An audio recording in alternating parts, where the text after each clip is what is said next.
예, 안녕하세요. 정현석 변호사입니다. 이 변호사 생활을 하다 보면은 좀 안타까운 경우들이 있어요. 이를테면 분명히 이 사건은 변호사의 조력을 좀 받아야 되는 사건인데 비용적으로 봤을 때 변호사를 선임을 하는 게 타당하지 않다는 거죠. 뭐 이를테면 누군가로부터 손해배상 청구를 받았고 그 청구된 금액이 300만 원인데 변호사를 선임을 하려면은 300만 원 이상 또 500만 원, 600만 원 이렇게 많은 돈을 써야 되는 상황이 발생한다는 거죠. 그런데 법률적인 도움을 받지 않으면 그 사건 패소할 가능성이 되게 높다는 거예요. 그럼 이럴 때 어떻게 해야 되느냐? 당연하겠죠. 결국에는 뭐 금전적인 밸런스를 생각을 했을 때 변호사를 선임을 할 게 아니라 본인이 직접 이 사건을 처리를 해야 가장 효율적인 방법으로 이 분쟁을 해결할 수 있다는 거예요. 그러려면 당연히 본인이 법률 지식이 있어야겠죠. 근데 법률 지식을 얻기가 쉽지가 않아요. 특히 정확한 법률 지식을 얻기는 더 어렵고요. 그래서 이런 경우에 어찌 보면 이 변호사의 조력을 받을 수 있기도 하고 또 법률 조력을 받을 수 없기도 한 회색 영역, 이 그레이 에어리어가 생기기 때문에 이 부분에 대해서 여러분들한테 좀 도움이 됐으면 좋겠다는 생각에 앞으로 계속해서 이런 유형의 컨텐츠를 올릴 생각입니다. 이름하여 범죄 유형별 수사 대응 방법인데요. 여러분들이 혹시라도 부당하게 억울하게 어떤 죄로 고소를 당했을 때 내가 어떤 방법으로 변호사 선임 없이 이 사건에 대해서 대응할 수 있는지 그 기초 지식을 전달 드리려고 하는 거예요. 그래서 오늘은 그 첫 번째로 혹시라도 내가 억울하게 명예훼손죄로 고소됐을 때 내가 과연 어떠한 부분에 포커스를 맞춰서 나를 방어해야 되겠는가 라고 하는 그 명예훼손죄에 대한 대응 방법을 설명드리고자 합니다. 흔히 명예훼손죄로 고소가 되는 사건들 유형을 보면은 다 정해져 있어요. 가장 많이 드러나는 건 이 소비자 단체, 이 소비자 커뮤니티에서 내가 뭔가 이 소비 후기의 게시글을 올렸는데 그 게시글의 내용이 부정적이었던 거죠. 그러니까 그 서비스 공급자, 다시 말해 이 사업자가 여러분들을 명예훼손죄로 고소하는 겁니다. 우리 사업에 대해서 내가 운영하고 있는 사업, 서비스, 이 상품에 대해서 부정적인 견해를 내지는 부정적인 어떤 팩트를 자꾸 전달을 해서 다른 소비자들로 하여금 내 비즈니스에 참여하지 못하도록 다른 소비자들로 하여금 내 상품이나 서비스를 공급하지 않도록 내 업무를 방해하고 있다는 거죠. 그런 취지로 고소하는 사건이 하나가 있고요. 두 번째로는 뭐 이것도 사실 많기는 합니다. 연예인이나 혹은 대중적으로 많이 알려진 공인들에 대해서 흔히 말하는 악플을 다는 행위들이죠. 그 사람에 대해서 확인되지 않은 게시글을 올리거나 아니면은 그 사람들에 대해서 어떤 누군가로부터 윤리적으로 비난받을 수 있는 내용의 글을 올린다는 거예요. 그 내용이 진실인 경우도 있고 진실이 아닌 경우도 있겠죠.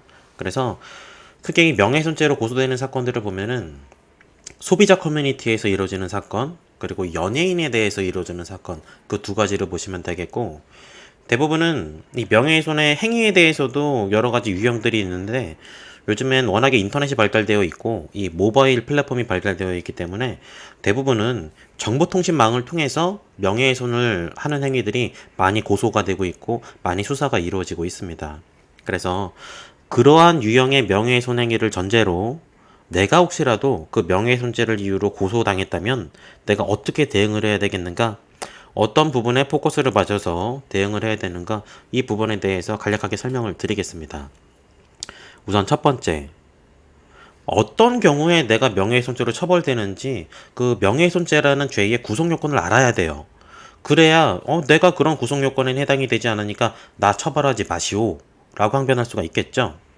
우선 명예훼손죄는 어떤 경우에 처벌이 되느냐, 이게 첫 번째입니다. 구체적인 사실을 적시해서 다른 사람의 명예를 훼손해야 돼요. 사실, 우리 흔히 말하는 팩트죠. 팩트를 통해서 다른 사람의 명예를 훼손했을 때에만 처벌이 됩니다. 다시 말해서 팩트가 아니라 그냥 나의 개인적인 의견을 표명했다면 그 의견 표명 행위에 대해서는 처벌이 이루어질 수가 없다는 거예요. 왜냐면 사람들마다 다 평가는 다를 수 있지 않겠어요? 내가 누군가를 좋아할 수도 있고 싫어할 수도 있는데 싫어한다는 의견을 표명했다는 이유만으로 처벌이 되면 이 세상 사람들 전부 다 입을 닫고 살아야겠죠. 그래서 우리 형법은 또 우리 법체계는 그렇게 의견을 표명하는 부분에 대해서까지는 처벌을 하지 않습니다. 이 부분을 아셔야 돼요. 그러면 내가 만약에 명예훼손죄로 고소가 됐다면 첫 번째 확인을 하셔야 될 거는 내가 게시한 어떤 글 때문에 명예훼손죄로 고소가 되었는가 그걸 먼저 확인하셔야 됩니다. 제가 종전에 다른 컨텐츠를 통해서 말씀드렸다시피 수사기관에 확인을 할 수가 있어요. 또 여러분들이 확인을 하기 전에 수사기관에서 먼저 말을 해주는 경우도 있습니다. 홍길동 씨 몇 월 며칠 몇 시에 어떤 커뮤니티에 이런 내용의 게시글 작성하셨죠? 라고 하면 내가 지금 명예훼손죄로 고소된 그 내용이 그때 그 게시글 때문이구나 라고 예상을 할 수가 있다는 거죠. 그러면 여러분들은 그 다음에 해야 될 거는 그래 내가 작성했던 그 게시글에 팩트가 포함되어 있었는가 아니면 그냥 내가 어떤 의견만 표현했었는가 라고 하는 걸 확인을 하셔야 됩니다. 만약에 비록 누군가로부터 고소가 되었다고 하더라도 내가 그 게시글에 팩트를 작성한 게 아니라 그냥 내 개인적인 의견을 표명한 것에 불과했다라고 하면 여러분 처벌되지 않을 수 있어요. 자, 한번 예를 들어 보겠습니다. 어떤 글을 작성을 했는데 어떤 성형외과에서는 땅에 떨어진 수술용 글러브를 다시 쓰고 있는 걸 확인했습니다. 내지는 그 병원은 그렇게 땅에 떨어진 글러브도 다시 사용하는 병원입니다. 라고 말을 했다면 그 팩트를 전달한 거지만 만약에 여러분들이 게시글을 작성함에 있어서 그렇게 작성을 한 게 아니라 어디 병원은 좀 위생관리가 잘 안 되는 것 같아요. 내지는 어떤 병원은 감염 관리를 잘 못하는 것 같아요. 라고 하는 정도로 글을 작성했다면 이건 팩트를 전달을 한 게 아니라 여러분들의 의견을 전달한 거거든요. 그러면 일반인들로 봐서는 다른 사람들이 그 글을 인식을 했을 때는 저 사람은 그렇게 생각을 하는구나 라고까지만 생각을 하는 것이지 구체적으로 어떤 사실이 있었다라고 인지를 하는 건 아니거든요. 그래서 그런 경우에 그 병원은 왠지 감염 관리가 잘 안 되는 것 같아요 라고 하는 의견을 작성을 했다면 처벌 대상이 아니다. 연예인에 관한 게시글을 예를 들자면 어떤 연예인은 과거에 일진이었다더라. 과거에 다른 사람의 돈을 빼앗고 다른 사람에게 빵 셔틀 이런 거 시켰다 라고 하는 글을 작성했다면 이건 팩트를 전달한 거지만 어떤 연예인은 과거에 일진이었을 것 같아요. 방송에서 나오는 말을 들어보면은 왠지 과거에 다른 사람한테 안 좋은 행위를 했을 것 같아요 라고 하는 것은 여러분들의 의견을 표명한 거거든요. 그렇게 의견을 표시한 글들은 명예훼손죄에 해당이 되지 않습니다. 왜냐하면 명예훼손죄는 구체적인 사실관계, 팩트를 전달해서 누군가의 명예를 훼손한 경우에만 처벌하는 규정이니까요.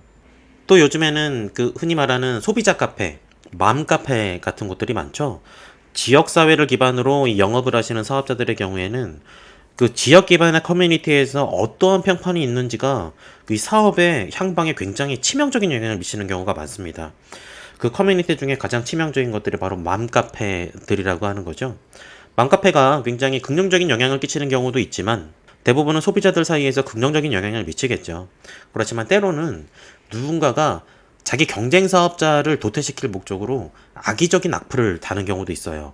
사실이 아님에도 불구하고 허위의 댓글을 다는 경우도 있죠. 이를테면 어디 김밥집의 사장님이 다른 손님한테 욕을 하는 걸 들었다. 별것도 아닌데 욕을 하는 걸 봤다. 라고 하는 건 팩트겠죠. 그렇지만 어떤 김밥집 사장님이 그렇게 예의가 있는 것 같지는 않더라. 라고 하는 본인의 의견을 표명을 했다면 그 의견을 표명한 것 자체로는 형사처벌 대상이 아니라는 겁니다. 그래서 수사기관으로부터 소환 연락을 받았을 때 누구누구씨 명예훼손죄로 고소가 됐으니까 수사기관 한번 방문해서 피의자 신문 한번 받으세요 라고 이야기를 했을 때 여러분들이 먼저 어떤 게시글 때문에 내가 명예훼손죄로 고소되었는지 물어보셔야 되고요. 그렇다면은 그 게시글이 확인되었다면은 게시글 내용에 과연 내가 무언가 팩트를 포함시킨 것이 있는가 이 내용을 확인을 해보셔야 됩니다. 그래서 팩트가 포함되어있지 않다면 여러분 처벌 대상이 아니기 때문에 그 부분을 집중적으로 반박을 하셔야 돼요. 내 개인적인 의견을 표명하는 것은 얼마든지 법적으로 보장되어 있는 것이고 나는 이 게시글을 씀에 있어서 사실을 전달을 한 게 아니라 내 의견을 전달했다. 그러니까 나를 무혐의 해달라 라고 하는 방어를 할 수 있다는 겁니다. 그게 바로 이 명예훼손죄의 대응 방법의 첫 번째, 구체적인 사실을 적시했는가 아니면 내 개인적인 의견을 적시한 것에 불과한가 라고 하는 내용이에요. 그 다음 두 번째, 명예훼손이라고 하는 건 제3자에게 전파 가능성이 있는 행위여야 됩니다. 보통 인터넷 커뮤니티나 여러 사람이 볼 수 있는 게시판에다가 게시글을 작성했다. 그러면 여러 사람들이 볼 수가 있기 때문에 당연히 제3자에게 전파 가능성이 있다고 볼 수 있겠죠. 그렇지만 여러분들이 누군가와 이야기를 함에 있어서 서로 간에 이 이야기를 제3자한테 알리지 말아달라. 여러분들만 알고 있어 달라 라고 하는 비밀 유지 약정 내지는 비밀 유지 약속을 했다면 전파 가능성이 없는 것이거든요. 그 사람들만 알고 있는 것이지 제3자에게 그런 어떤 내용이 전달될 걸 예상하지는 않았다는 거예요. 다시 말해 누군가 제3자에게 이 내용이 전달될 수 있는 전파 가능성에 관한 고의는 없었다는 거죠. 그런 경우에는 명예훼손죄로 처벌이 되지 않습니다. 뭐 이를테면 2명, 3명, 4명, 5명 이 정도의 어떤 사업을 서로 간의 사업을 구상하기 위해서 만난 모임이에요. 이 모임 속에 있었던 이야기는 제3자에게 전달하면 안 된다라는 서로 간의 비밀 유지 약정을 했습니다. 근데 그럼에도 불구하고 누군가가 이 모임 속에서 했던 이야기를 그 비밀 유지 약정을 위반해서 모임 속에서 했던 이야기를 제3자에게 전달을 했다면 그 부분까지 처벌의 대상은 아니라는 겁니다. 왜냐면 나는 처음에 이 이야기를 할 때 당연히 이 이야기가 제3자에게 전달되지 않을 거라는 충분한 신뢰가 있었다는 거예요. 비밀 유지 약정을 했으니까. 이게 실무상 문제되는 게 뭐냐면 주로 인터넷 커뮤니티, 소비자 커뮤니티 같은 곳에서 이야기를 하다 보면 여러분들이 뭔가 게시글을 남긴다는 거죠. 아니 어떤 땡땡땡 병원에 가봤더니 그 병원 되게 불친절하고 저는 좀 별로였던 것 같아요. 여러분들은 그런 병원 가지 마세요. 라고 글을 달아놨더니 누군가가 여러분들한테 쪽지를 보냈다는 겁니다. 네이버 같은데 커뮤니티 쪽지가 있죠. 쪽지 기능을 사용을 해서 저도 어디 병원에 꼭 가고 싶었는데 어떤 치료를 받고 싶었는데 그 병원 어딘지 저도 알 수 있을까요? 꼭 좀 말씀해 주세요. 저도 이상한 병원 가기 싫거든요. 라고 쪽지를 보냈을 때 여러분들이 그 쪽지에 대해서 답변을 보내준다. 처음에 게시글에는 이니셜로 작성을 했기 때문에 제3자가 봤을 때 그 병원이 어딘지 알 수가 없었는데 쪽지를 통해서 그 병원이 어딘지 구체적으로 적시를 해서 제3자한테 그 쪽지 내용을 전달했다 라고 하면 그때부터는 전파 가능성이 있는 걸로 봅니다. 구체적인 사실이 적시가 됐죠. 병원을 이니셜로 알려준 게 아니라 병원의 구체적인 상호까지도 전부 다 적시해서 전달을 했으니까요. 전달했는데 이 쪽지를 전달받은 제3자에게 비밀 유지 약정 같은 게 없어요. 비밀 유지 의무 같은 게 없다면 당연히 제3자한테 이 내용이 전달될 가능성이 있다라는 겁니다. 실제로 그 쪽지를 보낸 사람이 내가 이 내용을 알면은 제3자한테 마구마구 전달해 주겠다 라고 이렇게 이야기를 하지 않았다고 하더라도 잠재적인 전파 가능성은 얼마든지 남아 있다는 거예요. 그러면 법률상으로는 전파 가능성이 있는 걸로 봐서 여러분들이 명예훼손죄로 처벌이 될 수가 있습니다. 그렇다면 어떻게 할까요? 여러분들이 혹시라도 그런 쪽지를 받았다면 반드시 비밀 유지 약속을 먼저 받으셔야 돼요. 이를테면 그 사람이 쪽지를 보냈다는 거죠. 그 병원 어딘지 실명 저도 알 수 있을까요? 라고 하면 여러분들이 먼저 그 병원의 상호를 밝히기 전에 그분한테 쪽지를 보내서 이건 명예훼손죄 내지는 법률적으로 문제가 될 수가 있기 때문에 제가 전달드리는 내용을 당신 혼자만 알고 있다는 걸 약속해 주셔야 제가 이 구체적인 병원 상호명을 전달할 수 있습니다. 라고 미리 약속을 받으신 다음에 예 그래요 저도 약속할게요 다른 사람한테 절대 알리지 않고요 저만 개인적으로 사용하겠습니다 라고 하는 답변이 오면 그때 그 약속에 비추어서 그 약속을 근거로 병원의 상호를 전달해 주신다면은 그때부터는 명예훼손죄의 이 처벌 범위를 벗어날 수가 있습니다. 중요한 거죠. 여러분들이 전파 가능성이 있는 행위, 전파 가능성이 있는 제3자에게 어떤 구체적인 사실, 팩트를 전달했다면 명예훼손죄로 처벌이 될 수가 있다는 거예요. 이걸 뒤집어서 말하면 전파 가능성이 없는 사람에게 알려줬다면 그 자체만으로는 이 명예훼손죄로 처벌되지가 않는다는 겁니다. 왜냐하면 명예훼손죄는 구체적인 사실을 전파 가능성이 있는 제3자에게 전달함으로써 성립이 되는 범죄이기 때문에 전파 가능성이 없는 사람에게 이 사실을 전달했다는 이유만으로는 처벌되지 않기 때문에 이해가 되시죠? 어렵지 않습니다. 이게 두 번째예요. 그 다음 세 번째, 이 명예훼손죄로 처벌이 되기 위해서는 이 글을 작성한 사람에게 글을 작성한 상대방, 이 명예훼손죄의 피해자겠죠. 그 피해자를 비방하려는 목적이 있었어야 됩니다. 다시 말해서 비방하려는 목적이 없이 그냥 공익적인 목적으로 작성한 글이다라고 하면 처벌되지 않아요. 이게 사실 실무상 가장 중요한 요건이거든요.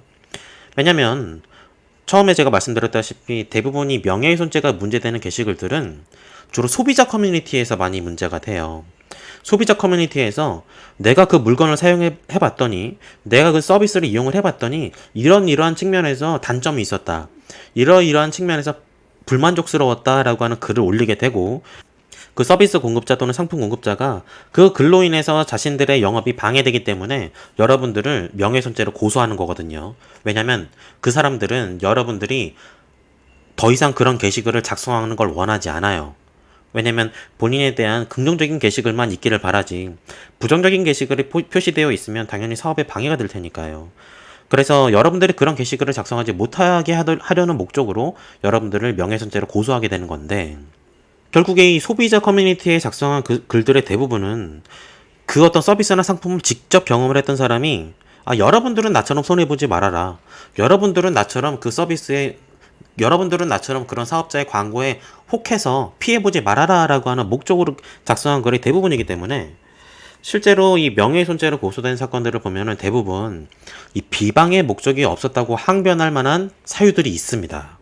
그래서 대부분의 명예훼손죄로 고소되신 분들이 이 비방의 목적이 없었다는 부분을 아주 적극적으로 항변을 해요. 그런데 소비자 커뮤니티에 글을 게시했다고 해서 모든 이 게시글 작성자에게 비방의 목적이 없었다라고 인정이 되는 건 아닙니다. 그 내용들을 잘 아셔야 돼요. 우리 대법원에 따르면 소비자가 자기가 직접 경험한 내용을 토대로 주관적인 의견, 주관적인 경험을 작성한 그 게시글들에 대해서 기본적으로 비방의 목적이 없는 것으로 추정하는 듯한 그 판결을 한 사실이 있어요. 그래서 대부분의 이 명예훼손죄로 고소된 피고소인들은 그 대법원 판례를 이유로 항변을 하지만 그 항변이 받아들여지지 않는 경우가 있습니다.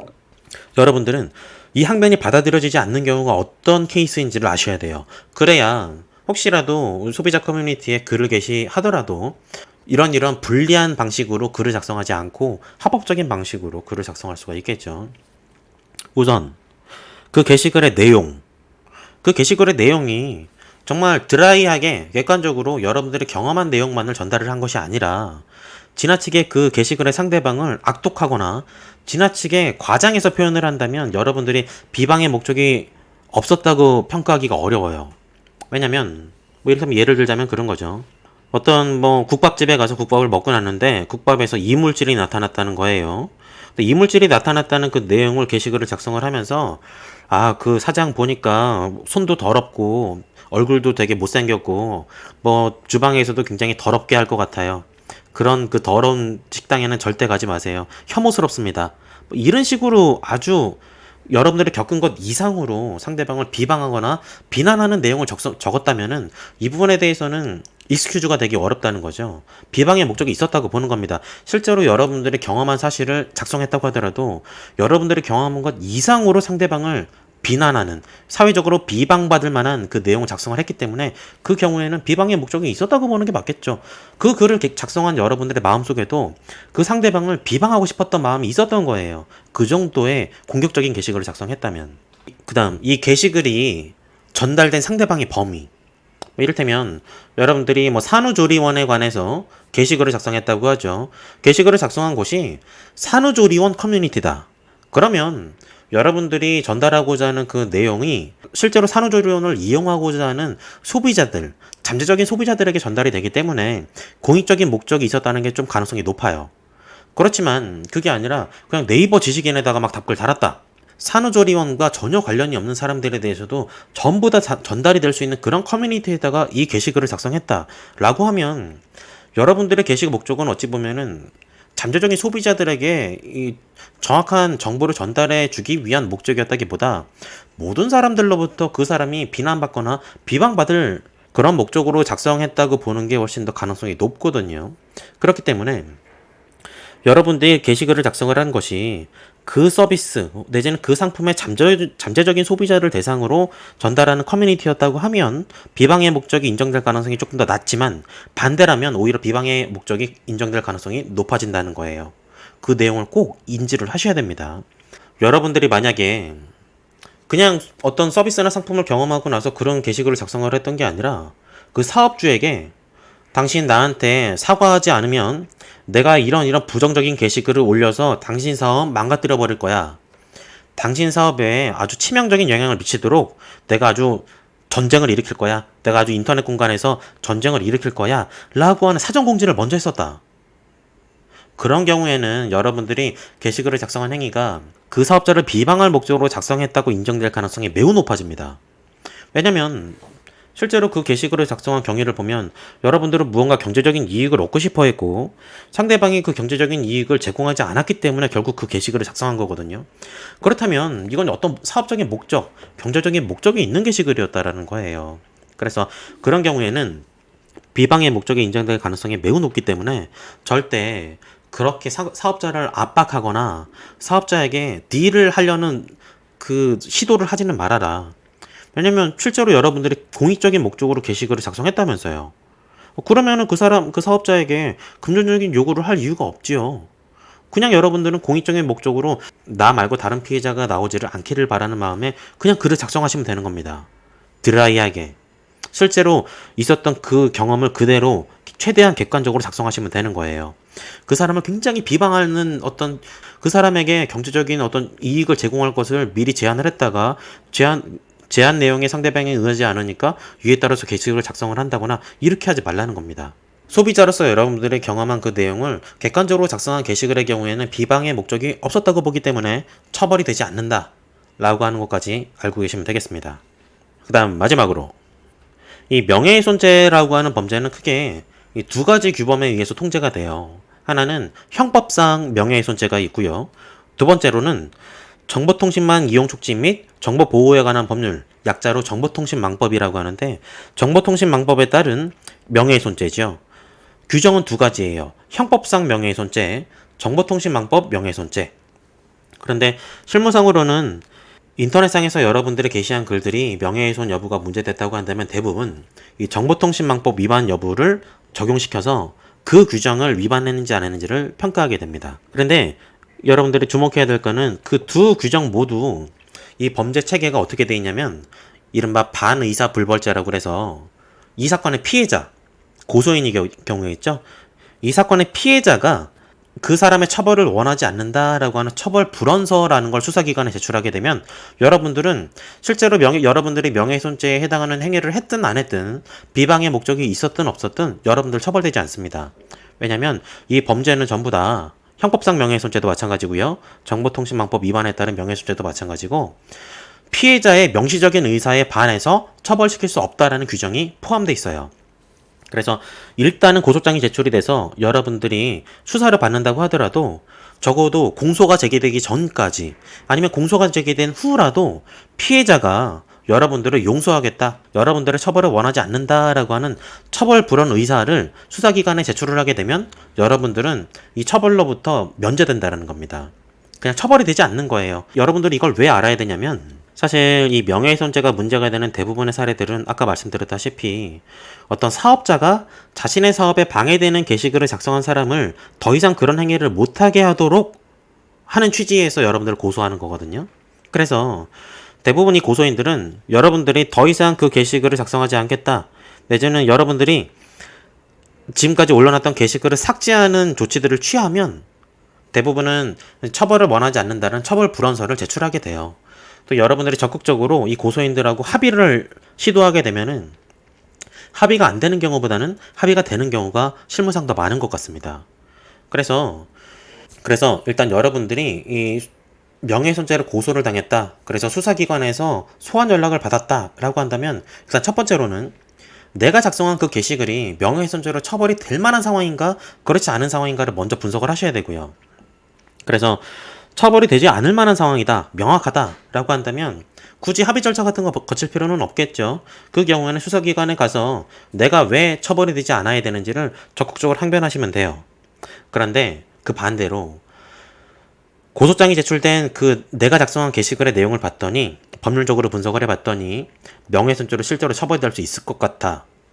그렇다면은 물론 수사기관에서 항변을 하는 것도 중요하지만 그 이면에서 고소인과 합의를 할 수 있도록 적극적으로 접촉을 시도해 보셔야 됩니다. 왜냐면 일단 명예훼손죄로 고소가 돼서 실제로 여러분들이 처벌이 될 만한 사유가 있다라고 인정이 되면 명예훼손죄에 따른 벌금형이 보통 100만 원에서 150만 원까지도 나오거든요. 사안이 좀 경미하다 보면 기소유예 처분이 나올 수도 있기는 하지만 대부분은 보통 게시글을 한두 번 작성한 게 아니라 굉장히 여러 번 작성한 경우가 많을 것이고, 그리고 게시글의 내용도 굉장히 공격적인 경우가 많아요. 그렇다면 실제로 기소가 된 경우에 내지는 약식명령으로 벌금형이 나간 경우에는 벌금형 100만 원에서 150만 원 수준의 금전적인 부담을 하셔야 된다는 겁니다. 뿐만 아니라 이건 형사처벌이기 때문에 여러분들이 전과도 남게 되겠죠. 과거에 내가 이런 명예훼손죄로 처벌을 받은 사례가 기록에 남는다는 겁니다.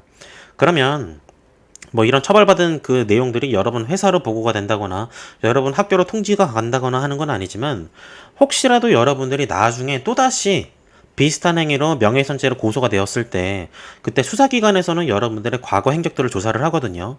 과거 범죄 경력 사실을 조회를 하기 때문에 과거 명예훼손죄로 처벌받은 사실이 있었는데 또다시 명예훼손 행위를 했네. 아, 이 사람 좀 약간 상습범이구나 라고 하는 부정적인 인식을 제공해 줄 수가 있어서 과거의 범죄 경력이 남는 거는 그다지 바람직한 건 아니에요. 그렇기 때문에 벌금형으로 금전적인 이 불이익도 받게 되지만 범죄 경력도 남게 된다. 이 만약에 고소인이 여러분들을 형사처벌시키는 것에서 그치는 것이 아니라 여러분들한테 손해배상 청구를 할 수도 있어요. 형사적으로 여러분들을 처벌시키는 것과 민사상 여러분들에게 손해배상 책임을 부담시키는 것은 약간 다른 문제거든요. 둘 다 병존할 수 있다는 겁니다. 다시 말해 고소인은 둘 다 청구할 수 있다는 거예요. 그럼 여러분들은 100에서 150만 원 정도의 벌금을 내야 되는 의무가 생겼을 뿐만 아니라 상대방의 그로 인한 손해배상, 민사상 손해배상 책임까지도 부담하게 되는 것이기 때문에 생각보다 여러분들이 굉장히 많은 어떤 의무를 부담하게 되는 문제가 생길 수도 있어요. 그래서 여러분들이 분석을 해봤을 때 이거 형사처벌 가능한 상황이다 라고 하면 최대한 적극적으로 고소인과 합의를 시도해 보시는 게 좋습니다. 그리고 웬만하면은 고소인들도 합의를 하는 경우가 많아요. 왜냐면 상대방 처벌시켰다가 그 처벌된 사실이 뭐 어딘가에 또다시 알려질 수가 있고 알려지면 아, 저 사업자 굉장히 비윤리적이다. 굉장히 막 나가는구나. 아니 뭐 조금만 부정적인 게시글 작성하면은 다 고소한다고 그러더라. 너 고소, 막 고소 왕이래더라. 라고 하는 여론까지 또다시 이제 일게 되면은 사업자로서는 좀 불리한 상황이 발생할 수가 있기 때문에 대부분은 적극적으로 합의를 하려고 하는 편이니까 내 사건을 분석을 해봤을 때 처벌될 가능성이 높다라고 하면 최대한 적극적으로 합의를 해보라는 겁니다. 아시겠죠? 그 다음 아까 잠깐 민사 손해배상 청구 이야기가 나와서 이제 추가적으로 언급을 드리자면 때로는 이 사건의 피해자라고 주장하는 사람들이 여러분들에게 굉장히 거액의 손해배상 청구를 하는 경우도 있어요. 이유는 뭐냐면 네가 그런 악성 게시글을 작성했기 때문에 내 한 달 매출액이 1억이나 줄어들었다. 원래는 3억 정도 매출액이 나와야 되는데 너 때문에 네가 그 게시글 작성한 이후로 그 다음 달부터 매출액이 2억밖에 안 나왔다. 다시 말해 1억씩 매출이 줄었다. 그러니까 너 나한테 1억 손해배상해 라고 하는 손해배상 청구를 하는 경우가 있어요. 이런 것들을 일실손해에 따른 손해배상 청구라고 하거든요. 그러면 이 손해배상 청구를 받은 여러분들은 굉장히 가슴이 떨릴 수가 있겠죠.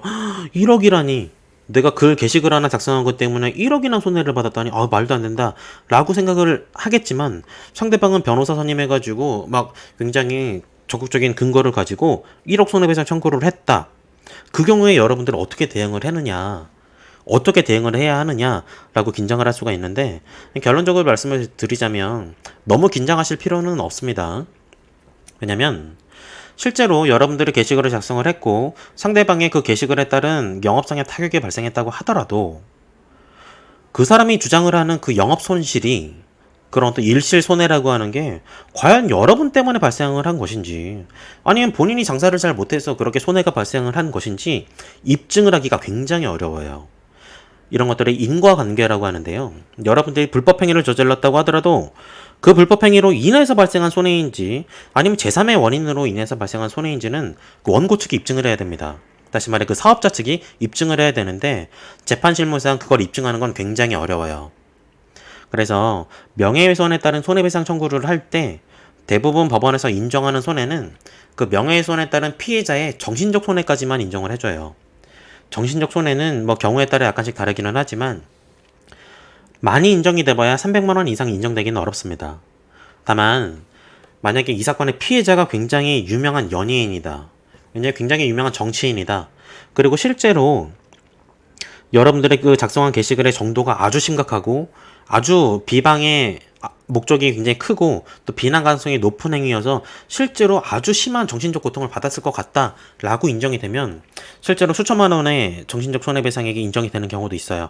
그렇지만 일반적인 사건에서는 그 정도까지의 손해배상액은 거의 인정되지 않으니까 그렇게 크게 걱정하실 필요는 없고, 대부분 민사상 손해배상 청구를 한다고 하더라도 소액의 정신적 손해배상만 인정이 되기 때문에 너무 걱정하지는 마시라 라고 하는 거 말씀드릴게요. 자, 제가 크게 4가지 정도 말씀을 드렸죠.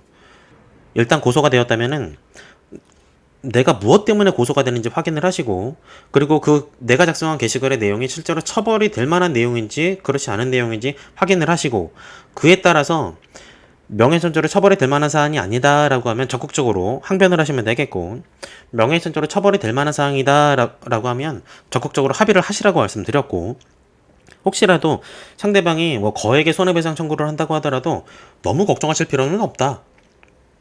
왜냐면 재판 실무상 그렇게 고액의 손해배상 책임이 인정되는 경우는 매우 드물다 라고 하는 거 말씀드렸어요.